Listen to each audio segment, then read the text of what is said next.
sooner. So one of the big things we have improved is we're doing a lot of the pre-qualification for choices earlier in the year. So for example, many of our choice options require students to be gifted and talented. We're doing the gifted and talented testing and screening right now, actually, as we speak, so that parents will know what programs and what schools their students may qualify for before they actually have to apply. That hasn't happened in previous years in HISD. They haven't known and had that information at the time of the application. So that's one enhancement of getting parents information sooner. The other piece about information sooner is we're compressing the timeline so that it both starts later and ends earlier. So that's part of what you'll see in the timeline that we released today. We're really committed to having parents have their results in March. Last year it was in April. So really getting them information sooner to support them in the process. And then the last major trend is particularly around pre-K families. We really heard that pre-K access is hard and difficult. So one of the things we're doing is we're zoning our pre-K classrooms. What that means is every parent will be assigned to a zone or a pre-K campus or a campus that has pre-K. And for many parents, that might mean they don't have to apply to school choice at all. They will have a pre-K class they can go to, and they won't have to go through and navigate choice if they don't want to. They still can. If they want to go to a different pre-K program, they'll still be able to. But it will really improve access for a number of families who have had a hard time navigating. And in addition to that, we heard from a lot of families that what they really look for with pre-K is the start to a K-5 pathway. If I have my kid go to a school in pre-K, I can then continue at that school in kinder and first and second. And so this zoning really allows for that first step of that student entering the community with the same leaders of elementary schools, the same teachers in that area, and they can start off strong. So that will be another really strong enhancement to support parents of students entering pre-K. So those are some of the big themes that we learned from the 11,000 parents who are so gracious to take the time to give us their feedback. Hello, question. How do we get a copy of the timeline? Is it on your website? We are releasing it in a number of places. So we're going to release it on the family comms that go out today. Yeah. So how do we get it? We can provide you. Okay. So Megan? Beyond the changes you mentioned about the pre-K application, is anything else about the school choice process changing beyond when it opens and the pre-K aspect? We're really focused on just improving communication that we provide about it, but we're not changing the lottery phases. We're not changing the number of choices or options parents get when they rank. We're not changing how the lottery is run, so like the formula behind it. We're not changing the number of choice options that are there, so all magnet programs are still included, and really all schools, even beyond just magnet programs, are included. So really we're not changing the structural components in any way. So my follow-up question is then why delay the application? Because I believe it was set to open in December. Why delay it to next year? The primary thing we did for delaying is just hearing from families. We asked them two primary questions. What is working well for you that you want us to keep, and what are areas of improvement? And so we really took the time to listen to the families to get to some of these key themes.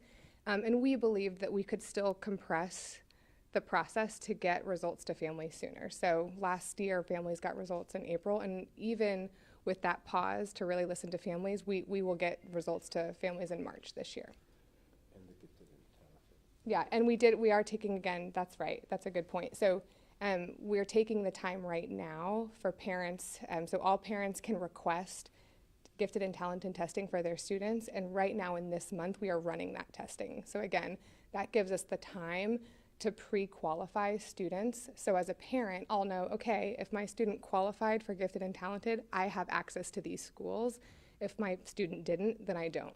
That is a critical piece of information that parents need to understand what their choices are, and we did need that time to run students through that process so we could give the parents the information they need to actually submit their application. So I have two questions for you. When you talk about the 11,000 families, were they within the district, and can you talk about the sampling method for how they were chosen or selected? Yep, we had three primary things that we did. We had community events, we had focus groups, and then we had an open survey. We worked really hard to make sure the focus groups were representative of people at different locations, different backgrounds. We had people that had participated in school choice last year and people that didn't. And so we were really thoughtful about that piece. For the survey, we had one that we blasted everywhere, so anybody could have applied. It could have been, anyone who saw our parent access our parent website. And then we had another survey that went directly to every single family who applied to our school choice application last year. So it was people who did actively participate. And so that's really how we reached out to families. So we pushed them out to all of our campuses so they could share them with their families as well. And just a follow-up to what you were talking about earlier with communication and transparency, how is homeschooling involved in this? Is it involved at all with parents who choose to school their kids at home? And I guess another question with it is, how are you working to improve that communication line with them? We can follow up with the answer on the communication, but any parent can apply and come to the district and apply to the process, right? Any parent can come into that. So if you haven't previously attended HISD, that is an option for you. There's a difference between whether you're in the zone, the actual geographic zone of HISD, or out of the zone of HISD. But if you're in the HISD zone, you can apply to enroll in the district at any time. If you're out of the zone, you can also as well, but we really look at students who live in HISD first. Margaret? I have a two-part question. I noticed that you, since they seem to be so popular these days, you talked about zones for pre-K. Mm-hmm. Now, does that mean they can only apply to schools that are within these zones? No, so what will happen is kind of the same thing that would actually happen if you were in elementary school. So if I'm an elementary school parent, I can go to the HISD site and I can figure out what is my zoned school. So my student is zoned to this school. And then if I wanted to, and if I wanted to do, my student to attend a different school, I could apply to school choice. And that actually helps me think about how I can look at different options apart from my zoned school. Historically in pre-K, there was no kind of baseline option to fall back on. So every single pre-K parent had to go into the school choice application to apply. What we're doing is just saying, actually now pre-K parents have that zone that they can go to, and if they like that zone, one, it's likely the same place at which they could continue into kindergarten, first, second, and third, and so they could continue to, they'll have that option for their student. But if they still wanted to go to, a pre-K across the street or wherever, they can still do that through the school choice process. But they don't have to. And so now, if parents are happy with their zone school, they can completely skip that application step altogether. And my second part is, will students, if they want to, still be able to go across the breadth and width of HISD to go to the school of their choice? Yep. Because I Yes. thought you didn't especially want to do that, Superintendent. So what we're going to try to do, instead of limiting that option, is we're going to try to improve our transportation services so that the time is much more efficient. What I don't like, but we may still have, is students on a bus an hour and a half to 2 hours one way. So we're not changing that this year, except to make our bus transportation system much more efficient, and hopefully it'll cut down the amount of time a kid is on a bus. So that's a problem for another time, not this year, just in order to keep the choice options as similar as possible for those students. Any other question? Asher? Yeah, can you tell me a little bit more about the focus groups? How many were held? Where were they held? Which HISD employees carried them out? And also, I'm sorry, I was here late, but can you reintroduce your name and title? Yes, I'm Kristen Hull. I'm the Chief Academic Officer. We had 6 focus groups. They took place here, and they were supported by our communication staff and some of our school choice staff. I want to ask about the future of school choice beyond this, this upcoming year. do you foresee future changes to the school choice process or the school choice programs, or HISD offering school choice at all at any point down the road, or is school choice here to stay for the foreseeable future? So school choice has been a big part of HISD for some time. And it's not only is it a very popular program or aspect of HISD, it's also a very successful one. So the answer is we're going to continue to have choice options for our parents well into the future. And if anything, we'll try to make it more efficient. We'll try to make it, we may try to expand it. But school choice is here in HISD. It's been successful, and we're going to continue to try to grow that success. Any other questions? Eli, what we're talking to the both of you, and this is a little bit off topic, but it does relate in a way. We've received a couple of reports, and going back to the homeschooling, that children who are being homeschooled are having issues accessing materials online because servers are down at the moment. Just wanted to see if maybe either of you knew about that, or if there's a timeline to get them back up so that way these students could access them. Yeah, I've heard of a possible power outage or some problem at Texas Connections. I haven't heard of any other challenge. And so I don't have all the details with that one school, the online school, Texas Connections. But we'll try to follow up on you on that. But that's a school-based challenge. It's not a general policy or anything like that happening. I know it's not for this year, but in the next year, I believe you all are going to be considering whether to shut down some schools. How will that affect school choice? Does anybody have any other questions for Chief Hull? Okay, well, let me answer the question. So the question was, again, In the next year, with some schools that have severely declining enrollment. populations, if they are closed down, you move to close them down, how is that going to affect school choice? So right now, for the 24-25 school year, there are no plans to close any of the schools, even the ones with low enrollment. Here's why.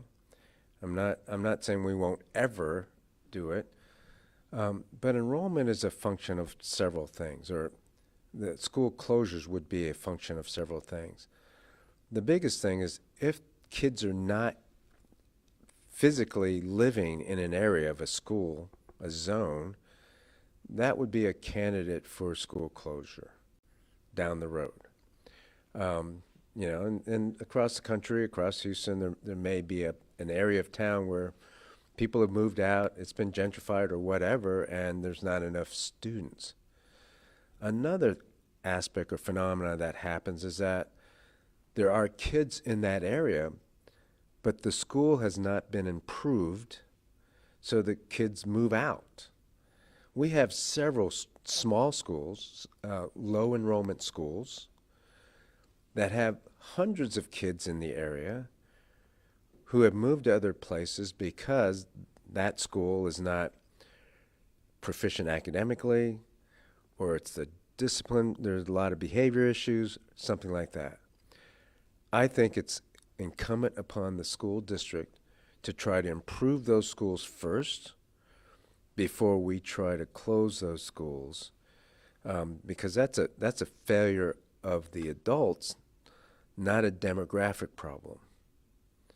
So as we are trying to improve our schools, give us more than this year, and we'll try to do that, and I think that's the most fair for a community.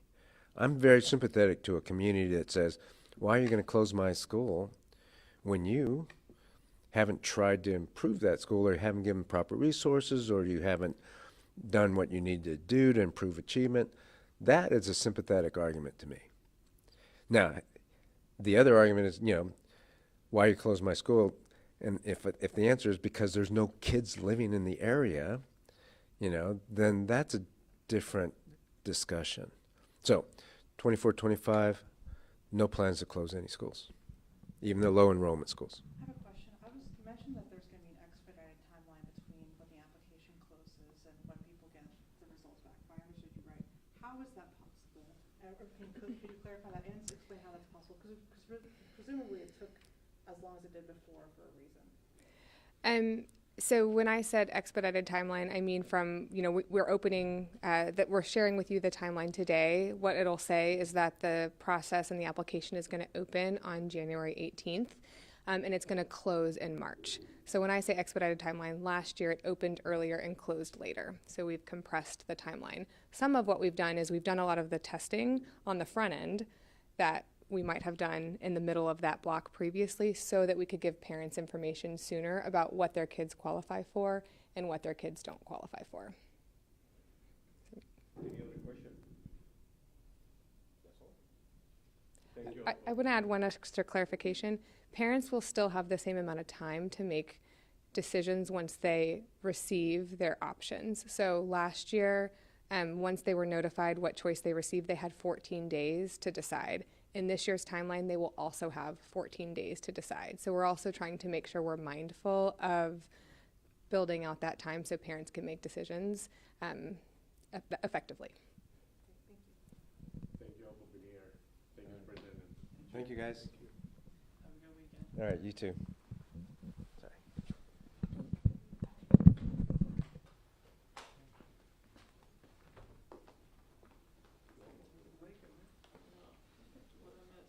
We haven't missed about 20 seconds.